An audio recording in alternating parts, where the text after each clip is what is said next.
Hello my boys, good morning. This is the Gauntlet summary for day 4. I will show you all the bosses for Act 6, 7 and 8, the hard ones. And now with you I will do Solaris and Lunaris in Act 8. So enough talking, I'm gonna log in on this character. I will also address my skill tree progression, my upgrades and a few tips for those that follow this build. The build at the moment feels very strong. You will see. Also I have a lot of life. Let's open the skill tree. So what I did next, remember that we have precise technique keystone that gives us 40% more attack damage. The only problem is that as you level up and you progress the campaign, you will have less accuracy than life, meaning that this keystone gets disabled. To fix that, I will take these nodes here that will also help me with mana regeneration and take this mastery 12% increase mana reservation efficiency of skills. This will allow me to use precision aura, which gives me a lot of flat accuracy. So you will need to do this later, you will need to do this, to take this mana reservation node here. And later as you progress, you might want to also take these nodes here that give damage and accuracy rating. And this mastery point increases and reductions to projectile speed also apply with damage with both. Because we have this node 20% increased projectile speed. And one here 20% increased projectile speed, that's 40% increased damage with this mastery here. So I took it, you see it, I took it. For defenses, I also took these nodes here because they bump evasion and armor, which is very good. Also notice that I went into suppression, spell suppression here gives me some. Yeah, and I took these parts at the top and I went all in into spell suppression. I want to reach 100 spell suppression, which is very easy actually with this champion here. Yeah, so I took these nodes here with spell suppression. Here I took chance to suppress spell damage is lucky. Basically, if I reach 75 spell suppression with this master here, it's like having 100%. So I'll go here at the top and take these nodes also, and I'll call it a day. Yeah. And it's over because I'm already level 68. When I will engage Kitava, I will be around level 72. Now let me tell you a few tricks here that you can do. Starting at 6 to 10, you will have some issues here because the modifiers change, especially the last one. 30% of the physical damage as extra chaos damage. To mitigate this bullshit, you need to have a lot of block or dodge. As you can see, I have good dodge chance. And you need to have chaos amethyst rings with chaos resistance. Like this. This you will buy from the vendors, and after you buy them, you will apply an orb of alchemy and see what you get. And you repeat this process. Let me show you. So each in Act 6, 7 and 8 you will find vendors. Here it's Cassia. And you can buy amethyst rings directly from her. Oh, what do you know? She doesn't want to sell me today. Oh, it's ruining my video. Let's go to Act 7. You can also send shipments, by the way, and I send a lot of shipments because in higher acts the higher the reward. The shipment scale based on your character level. Where is the amethyst ring, man? Ooh. Goodbye. Sometimes you will find it. Let me rephrase it. I don't know. I already found like 6 of them. Sometimes she will offer you. Now because I'm recording the video, she doesn't want to give me. And you see, I prefer hybrid bases with armor and evasion. Here also. Here it's an exception I was needing for the colors. Here it's another tip that I will give you. Put that enchant from the King's March area with chance to ignite. Because these explosive arrows, when they detonate, they will give a big ignite. So you want to put this enchant. It's very cheap. It's one of the cheapest runes, just one rune. Chance to ignite. Remember to enchant it from King's March. Yeah. Here I got it from shipment. It's a 5 link. So basically, was already busted on a 4 link, on a 5 link it's even crazier. So I took it. Here it's from Act 1. I still need to change it. So I have this belt since Act 1. I have not found any upgrade. And that's about it for the gems. I'm using the same ones. Here I dropped this amulet. It gives me intelligence. That's why I use it. And it's something big here. I added Enduring Cry for endurance charges. Now let's go to Solaris and Lunaris and pay them a visit, Yeah, the build is extremely tanky at this point. Oh, and I also did a lab. Oh, 1 second, I'll show you this. So I added Enduring Cry. That will give me endurance charges. Reduce the physical damage and elemental damage taken. I'm mega tanky, man. Also with spell suppression. And of course I did a second lab. So I suggest when you start Act 8, you want to do the second lab because it's pretty easy actually. And you will take this one, which will self-heal you when you reach low life and you're about to die. this shit will heal you up and give you also some extra bonuses. And this skill has a cooldown, so recovers every 20 seconds. It's overpowered as fuck. The reason that I went with champion, one of the reasons is because you have permanent fortification and this one here that will allow you to complete the campaign much more easier. Man, I talked a lot, you know. So we need to kill Lunaris and Solaris now, so I can talk less. And after I do them, I will show you highlights from Act 6, 7 and 8, and I will do a voiceover explaining the mechanics, how to do it properly so you don't have surprises. Yeah. Well, I had some surprises, so you will not have. If I'm not making sense, it's because I'm playing focused. This is live commentary at the moment, so I really don't want to lose my character, you know. Good, now let's pay these guys a visit. I need to be careful for Solaris to position behind her when she does her spear attack. Let's see how it goes. Yeah.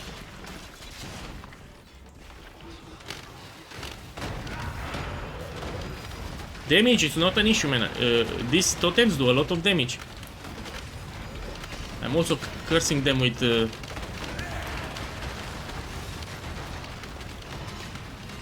this one. I want to go behind her. When she does that spear attack, you want to position behind her. Look, I got endurance charges also from the enduring ride.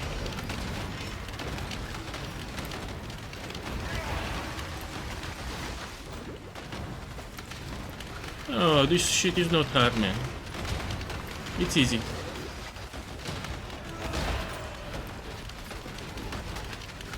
Yeah, you put your totems and you run in a corner and eventually you will die. Whew, this was very easy. Yeah. Now, talking about the Pantheon, another tip. A lot of guys would be tempted to put this one for more movement speed and physical damage reduction. No, you actually want this one that reduces all damage taken from over time. This is much more better, especially for Act 9. Yeah, so keep in mind you want to go with Soul of Aracali. Yeah, not of Lunaris and Solaris. Yeah, Aracali is way better in my opinion, because it's hard to get the mitigation for damage over time. So stick with Aracali. Yeah, let's see how this goes for both aqueducts. Man, build is extremely tanky, and we have extreme damage. Take a sip. What's the worst? My spirit is spent. Here I'm hoping if I get a totem cluster jewel, so I can roll it for sleepless sentries.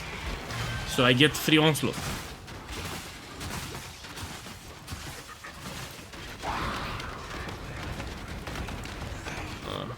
Some of these monsters naturally die hard, and I won't stay here all day.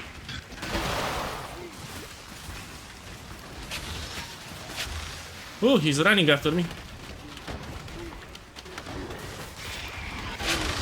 Oh, oh, oh, oh, oh.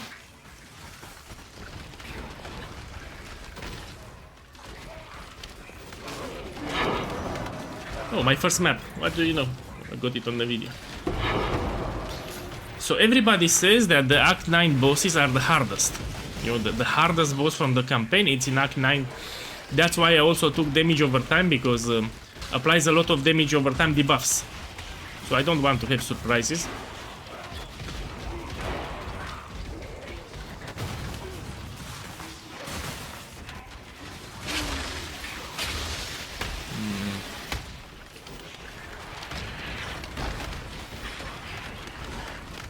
Here, not only that I'm making delirium progress, but I'm also getting experience,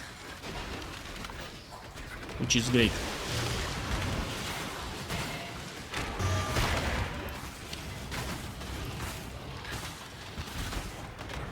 Good. When you open your strong boxes, you want to identify first with the wisdom scroll, because some of them will freeze you and detonate, and you will lose your character like this. Happened to a lot of guys.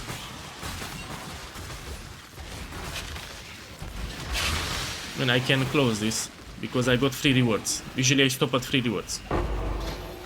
Good. Yeah. This I will take.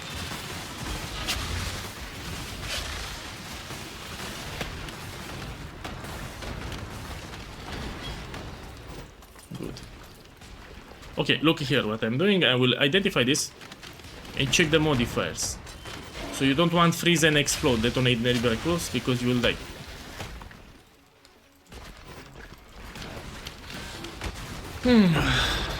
Yeah, I'm planning today to finish both Act 9 and Act 10. I will do it on the video and show it tomorrow.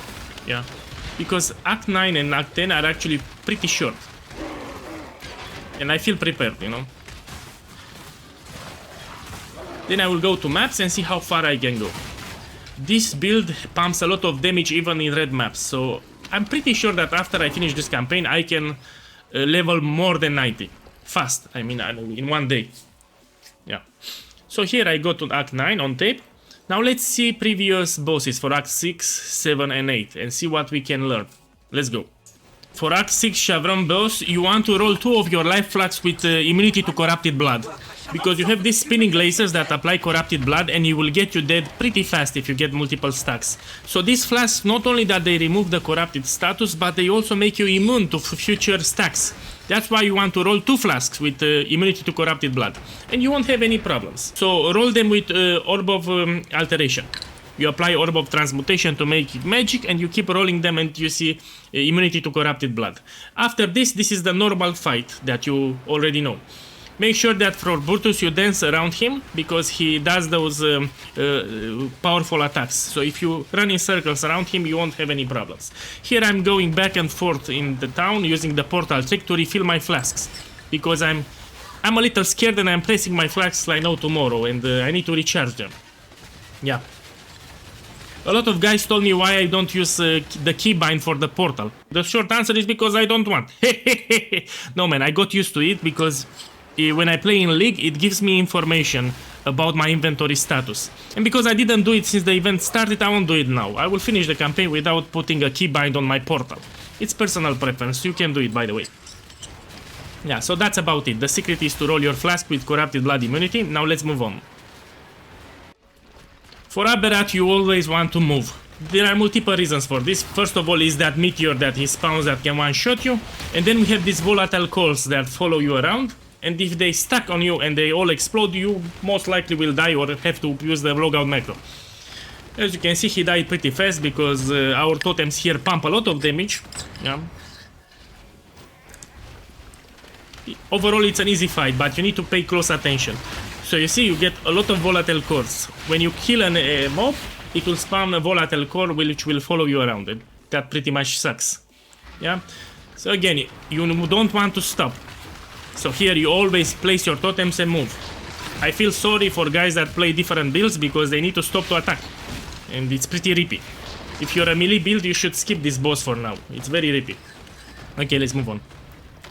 Here is the Act 6 boss. The fight is pretty easy. Just make sure you avoid his basic attacks because it will also spawn an Anchor Slam in addition. These waves don't do big damage. Yeah, easy to dodge. You put your totems and you run in circles. That's all that you need to do. You see, when he does his basic attacks, it will also summon that Anchor Slam. That's the only deadly things that it can do, but if you have a lot of life, you won't even get low life when he attacks.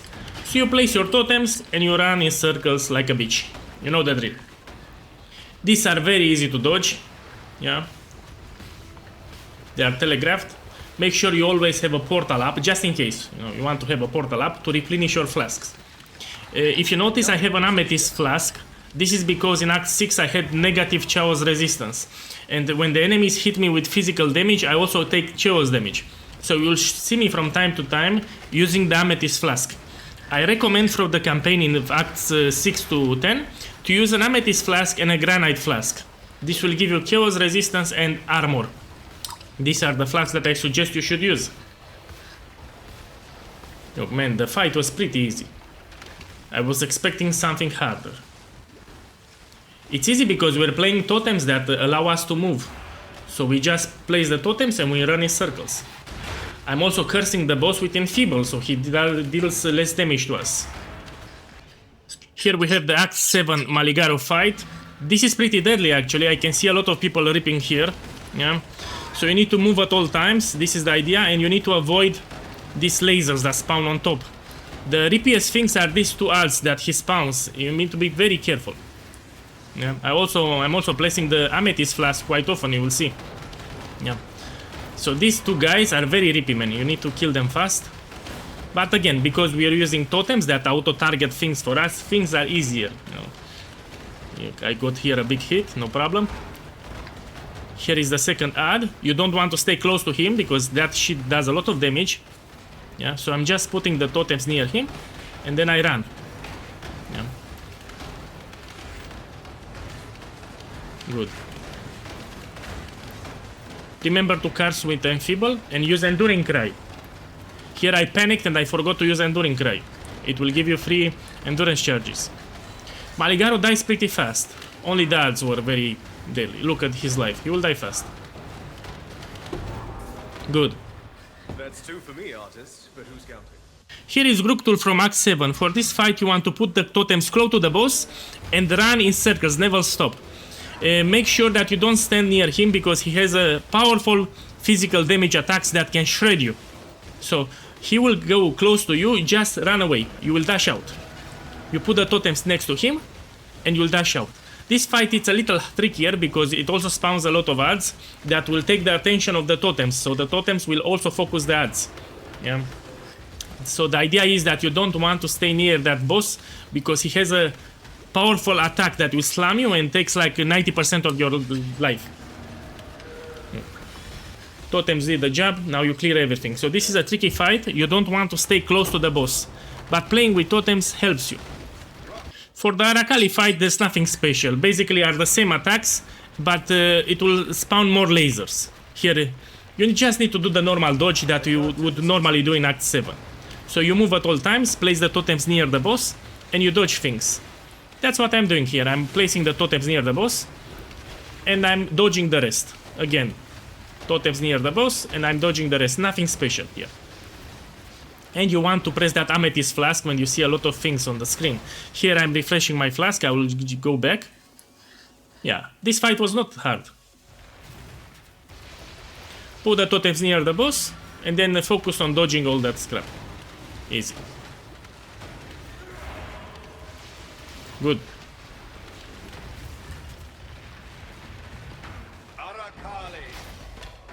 Once I reach Act 8, I went for the second labyrinth. So here is the second Izaro lab, and here is how it went. Because I have a lot of life and actually it's Act 8, I am kept with resistances, the fight was very easy. Even if you get hit by Izaro, he will not take a lot of life from you. Yeah? But you should still try to dodge his attacks. So here I'm running in small circles around him, because he won't do a lot of damage to me. This is the idea.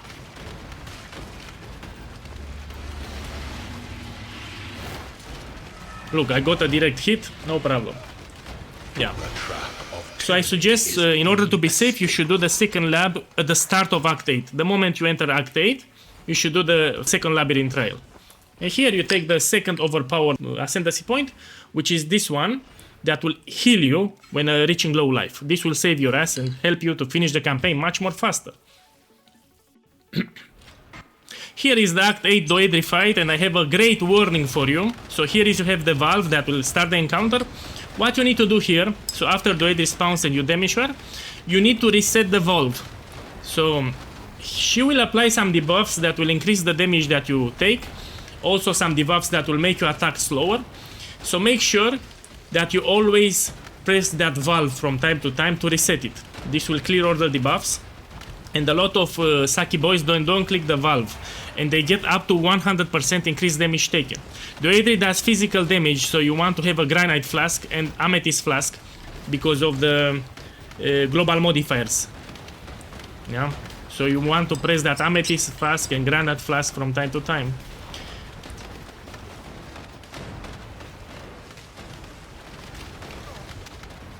Look, I pressed Granite and Amethyst Flask just to be safe. And you should place that valve again.